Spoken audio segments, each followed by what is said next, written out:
ఎందుకంటే మేమిద్దరం మంచుకున్నాం, టీम సగం సగం ఉన్నారు కాబట్టి ఆమె హిందీలో మాట్లాడాలి, నేను తెలుగులో మాట్లాడాలి. సో मेरा नाम सलीम है, मैं बिजनेस में आने से पहले తెలుగులో కూడా నా పేరు సలీమే. సో ఈ బిజినెస్లోకి రావడానికి ముందు నేను శంషాబాద్ ఎయిర్పోర్ట్లో క్యాబ్ నడిపించేవాడిని. ఆ తర్వాత సొంతంగా ట్రావెల్స్ బిజినెస్ పెట్టాను.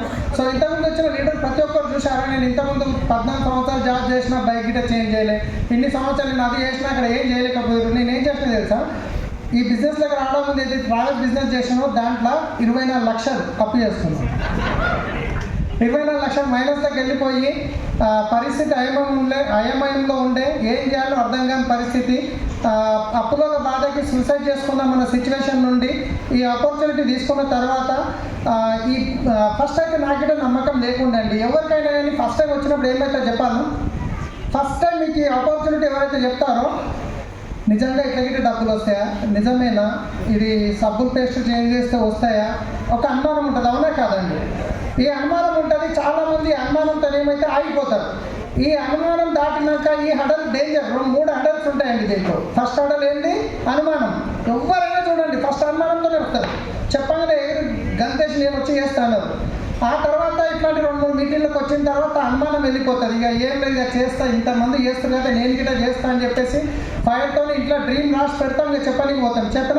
చెప్పడానికి పోగానే అందరు దండవెట్టుకుని రెడీ ఉంటారు, రండి మేము రెస్ట్రిక్ట్ చేస్తాం, మీరు కార్ తీసుకుందరని.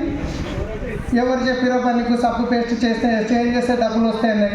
ఇట్లా కూడా జరుగుతుందా? తాత మీకు జరిగిందా? చెప్పినాను బుద్ధి లేదు, నీకేమైంది, చదువుకున్నావు కదా అంటారా అనరా? కొందరు అంటారు, నన్ను అన్నారు, ఏమైందా నువ్వు మంచి ట్రావెల్ బిజినెస్ చేస్తుంటే మనకి సబ్బులు పట్టుకుని తిరుగుతున్నావు అన్నారు. కొందరు ఏమన్నారంటే మీ బిజినెస్లో పాపడాలు ఉన్నాయని అడిగారు. ఆ పాపడాలు చూసుకుంటే ఆయన అన్నే కూర్చున్నాడు. నేను ఈరోజు 10,78,000 తీసుకుంటున్నాను ఇంకా. సో ఎందుకు చెప్తున్నా అంటే ఫస్ట్ హడలేంది అనుమానం, రెండోది ఏంటి అవమానం జరుగుతుంది. నువ్వేంటి, నువ్వు చదువుకునేది ఏంటి, నువ్వు చేస్తుంది నీకు సూట్ అవుతుందా, ఎవరు చెప్పిరా అని చెప్పి అప్పుడు ఏం చేస్తాం, నిజమే కదా అవసరం అయింది, నా దేవుడు నాకు రాసి పెట్టలేడు, ఏదో అశోక్ సార్కి రాసి పెట్టిండు, ఇంద్రజీత్ సార్ రాసి పెట్టిండు, నాకు లేదని చెప్పేసి ఏం చేస్తాం, డ్రాప్ అయిపోతాం. ఈ అనుమానం అవమానం 2 స్టెప్పులు దాటిరనుకోండి, 3వ స్టెప్పే సన్మానం. ఈ 2 స్టెప్పులు దాటొస్తే మీకు సన్మానం జరుగుతుంది. సో అక్కడి దాకా రావాలంటే నేను ఒక్క విషయం చెప్తాను. ఫ్యామిలీ యూనియన్ ఎంతమంది అటెండ్ అయ్యారు? వావ్. సో నేను 24 లక్షల అప్పులు ఉండి నెలకు 70,000 కట్టుకుంటా ఈ బిజినెస్తో నిలబడ్డానంటే 2 కారణాలండి. ఒకటి గోక్రం, 2 ఎఫ్ఆర్యు. ఎందుకంటే ఎఫ్ఆర్యూకి వచ్చినాక ఏం జరుగుతుందో సింపుల్గా చెప్తా. ఇప్పుడు ఆడ మీరు అందరు కదా, ఈ డోరు ఒకటే దెబ్బతో ఇరిగిపోవాలి, అవతల పడిపోవాలంటే ఎంతమంది రెడీ ఉన్నారు కొట్టడానికి?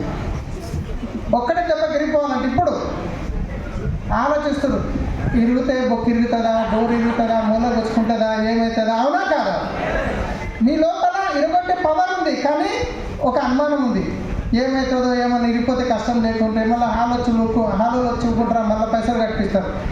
మీరు ఒక్క మాట చెప్పండి, ₹1,00,00,000 ముందర పెట్టినాం సూట్ కేసులో, ఒకటే దెబ్బ డోర్ ఇరిగిపోతే మీదే అంటే డోర్ ఉంటుందా? డోర్తో పాటు పక్క గొడవకి వెళ్ళిపోతారు. పోతే తలకాయ చెయ్యబోతే మళ్ళీ కొత్త చేయి తీసుకొచ్చి ₹1,00,00,000. అవునా కాదా? ఈ పవర్ మీ లోపల ఉంది, కానీ ఎప్పుడు బయటకు వచ్చింది? అక్కడ కనిపించినప్పుడు. అవునా కాదా? ఎఫ్ఆర్యూ పోకముందు ఎట్లుంటుందంటే, సో ఎవరైతే నేను కూడా బిజినెస్ స్టార్ట్ చేసినప్పుడు ఏమైనా చాలా మంది నో చెప్పేవాళ్ళు అనమాట. ఎవరు చెప్పినా నో ఎంతోమంది నో చెప్పేవాళ్ళు. చెప్పినప్పుడల్లా బాధపడేది, అయ్యో ఏమవుతుంది. కానీ ఎప్పుడైతే ఎఫ్ఆర్యూ గోకరం అటెండ్ అయ్యానో అప్పుడు ఏమైందంటే అక్కడ ఒక సీక్రెట్ నేర్పిరు నాకు. ఏం నేర్పిరు? ఎంతమంది నో ఇంటే అంత తొందరగా నీ సక్సెస్ వస్తుందని. ఎఫ్ఆర్యూ పోయొచ్చినాక ఇంట్లోకి పోయి ఎవరికైనా ప్లాన్ చెప్పినాక వాళ్ళు నా భార్యని అడిగి చెప్తా, నా హస్బెండ్ అని చెప్తా, నేను ఆలోచించుకొని చెప్తా అంటే బయటకు వచ్చి లోపల నవ్వుకొని డ్యాన్స్ చేస్తుంది. ఒక్క నువ్వు వచ్చింది, నా సక్సెస్ తొందరగా వస్తుంది. అట్లా చెప్పుకుంటూ నువ్వు అన్న వాళ్ళు ఎన్నో ఉన్నారు. ఈరోజు మా లైఫ్ చేంజ్ అయ్యింది. ఇక్కడ ఇల్లు తీసుకున్నాము, కార్ తీసుకున్నాము, ఇంకా జూలైలో ఇంచుమించు 80 లక్షల మర్సిడీస్ బెంజ్ తీసుకోబోతున్నాము. ఒక క్యాబ్ డ్రైవర్గా మర్సిడీస్ బెంజ్ మీద డ్రైవర్గా దొరికితే చాలు అనే డ్రీమ్ చూసేవాళ్ళం క్యాబ్ నడిపించేటప్పుడు. కానీ ఈరోజు మర్సిడిక్ బెంచ్ ఆల్రెడీ టీంలో తీసుకున్నారు. పురుషోత్తం దాసు సార్ తీసుకున్నాడు ఆల్రెడీ, శ్రీనివాస్ సార్ తీసుకుంటారు 2-3 నెలల ముందు. తర్వాత కుల్కర్ణి సార్ రాబోతుంది, తర్వాత నాది రాబోతుంది. ఇంతకుముందు 10-15 లక్షల కార్లు వస్తుంది, ఇప్పుడు లగ్జరీ కార్ల లైన్ స్టార్ట్ అయ్యింది. సో ఎఫ్ఆర్కి రండి, నేను ఒకటే గ్యారెంటీ ఇస్తున్నా. ఇక్కడ కూర్చున్న ఎవరైనా కానీ ఫ్యామిలీ యూనియన్ ఏప్రిల్ 5, 6, 7 మీరు రండి, అక్కడ అటెండ్ కండి. 3 రోజులు అటెండ్ అయిన తర్వాత 3వ రోజు మీకు ఒకవేళ ఈ మీటింగ్ నా టైం వేస్ట్ అయింది, నచ్చలేదని ఒక్క మాట చెప్పండి. మీరు ఏ ఖర్చు అయితే చేస్తారో దానికి 5 రెట్లు నేను ఇచ్చి పంపిస్తాను. 5 రెట్లు నేను ఇచ్చి పంపిస్తాను. ఎందుకు చెప్తున్నా ఈ మాట అంటే, అక్కడికి వచ్చిరంటే నెక్స్ట్ 1 ఇయర్లో మీ కార్ రాకపోతే నన్ను అడగండి, నేను బాండ్ పేపర్ మీరు రాసిస్తాను. వస్తే డిసైడ్ అవుతారు, ₹1,00,000 ఇన్కమ్ కార్ తీసుకుంటారు, రాకుంటే 5 టైమ్స్ డబ్బులు తీసుకొని రావచ్చు. 2 మధ్యలో ఉన్నాయి, బాగున్నాయి కదా డీల్. సో డిసైడ్ అంటే రండి, టికెట్లు ఎప్పుడు అయిపోతాయో తెలియదు. టికెట్ అయిపోయినాక నేను వస్తా అంటే ఏం చేయలేను, ఎందుకంటే లాస్ట్ టైం ఒక ఎఫ్ఆర్ అయింది, అయిపోతున్నాయి అంటే చాలా మంది ఇట్లనే చెప్తారు అనుకో, అయిపోయింది. దొరికినాయా?